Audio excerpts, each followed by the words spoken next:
பணத்த வந்து நம்ம ஈர்க்கிறதுக்கு பேரு தன ஆகர்ஷணமா குருஜி? கண்டிப்பா. ஆகர்ஷணம் அப்படின்னு சொன்னோம்னா, ஃபர்ஸ்ட் எடுத்தோனே ஒருத்தர சொல்லணும். அஷ்ட கர்மத்துக்குமே வந்து அஷ்ட பைரவர்கள் இருக்கிறார்கள். ஓ! பைரவர்கள் வந்து 8 விதமான பைரவர்களுமே அஷ்டகர்மம். பைரவரை விட்டுட்டு நம்ம வந்து மாந்திரீகத்துக்குள்ளேயோ, தாந்திரீகத்துக்குள்ளேயோ போகவே முடியாது. பைரவர் தான் எல்லாமே.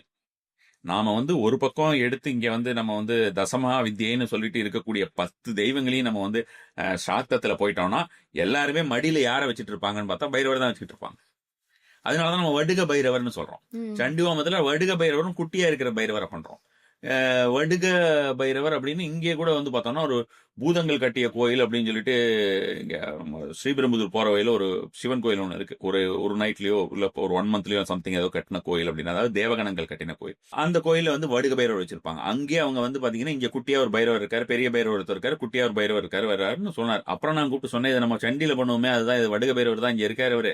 இது இப்ப பெரும்பாலும் இங்க இருக்கிறது இல்ல. நமக்கு வந்து அந்த வடுக பைரவர் அப்படின்றது வந்து பார்த்தோம்னா நமக்கு நார்த்ல ரொம்ப ரொம்ப ஃபேமஸ். பம் படுகாய நமக, பம் படுகாய நமகன்னு சொல்லுவோம். வம் வடுகாய நமகன்னு நம்ம வந்து சொல்லலாம். தமிழ்ல நம்ம வந்து சொல்லுவோம் வம் வடுகாய நமக.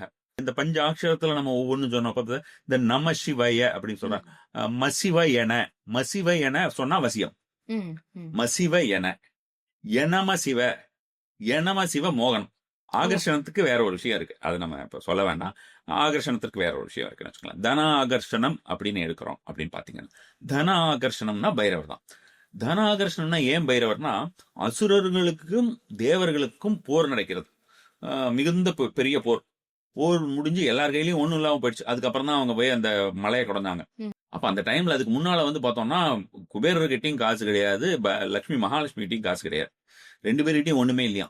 என்ன பண்றது என்ன பண்றது, நம்மளையே விட்டுட்டு நம்மகிட்ட இல்லையே அப்படின்னு அவங்க பார்த்துக்கிட்டு இருக்கும்பொழுது அவர்களுக்கு தோன்றியதுதான் அந்த தன ஆகர்ஷண பைரவர். அவர்கிட்ட நம்ம போய் கேட்கலாமே, தன ஆகர்ஷண பைரவர் கிட்ட. ஸ்வர்ணாகர்ஷண பைரவர்னு சொல்றோம், தன ஆகர்ஷண பைரவர்.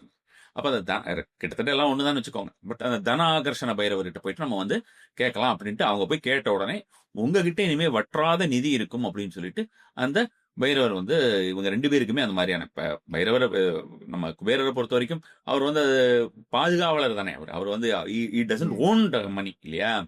அப்ப மகாலட்சுமி பொறுத்த வரைக்கும் உங்களுக்கு பணம் வற்றாம அவளுக்கு கொடுத்துட்டே இருப்பான். அவளுக்கு கொடுக்கறதே அந்த பைரவர் தான். சோ அப்ப அந்த பைரவரை விட்டு நாம வந்து மந்திர தந்திரத்துக்குள்ள போகவே முடியாது. பைரவர் உள்ள இருந்தே ஆகணும். பைரவர் இருந்தால்தான் மந்திரம். மாந்திரிகமாகட்டும் தாந்திரிகமாகட்டும் எதுவா இருந்தாலும். அப்ப தன ஆகர்ஷண பைரவர் அது ரொம்ப ரொம்ப ஃபாஸ்டா ஒர்க் ஆகக்கூடிய ஒரு விஷயம்.